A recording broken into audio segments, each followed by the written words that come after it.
अस्सलामुअलैकुम viewers, welcome the back the welcome दिल से करते आप दोस्तों खुशामदीद ड्रामेबाज गुरु पर। और आप देख रहे हैं ड्रामा सीरियल बदनसीब, जिसका अगला टीजर प्रोमो लॉन्च कर दिया गया है। सीन कुछ ऐसे दिखाए गए हैं, दोनों बहनों का आपस में तस्करा चल रहा होता है। तो बहन कहती है अपनी दुआ को कि आप चली क्यों नहीं जाती, यहाँ से आई हुई हैं वहाँ पर वापस चली जाओ, क्या सारी ज़िंदगी ऐसे बैठी रहोगी। तो खामोश होती है दुआ। फिर इधर कहती है इसकी बहन कि वो शहज़ाद तुम्हें ढूँढता हुआ चला आएगा तुम्हारी तलाश में, कहीं न किसी दिन। दुआ कहती है वो ख़ैर छोड़ो, जो भी मुझे मिला है ना बगैर तलाश के मिला है, ठीक है? तो उससे मिलना होगा तो वो मिल ही जाएगा। तो आखिर अब दुआ को भी इंतज़ार है शहज़ाद का, शहज़ाद आएगा, दुआ से शादी करेगा। लेकिन आप दोस्तों का क्या ख़्याल है? ज़रा हमें कमेंट कीजिएगा यार, फ़ेसबुक वाली पब्लिक यार।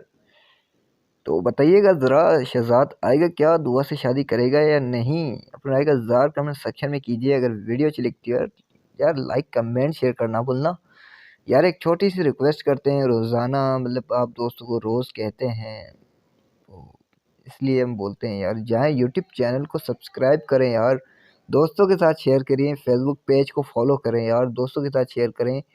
तो इंशाल्लाह मिलते हैं नेक्स्ट वीडियो में, तब तक के लिए अल्लाह हाफ़िज़।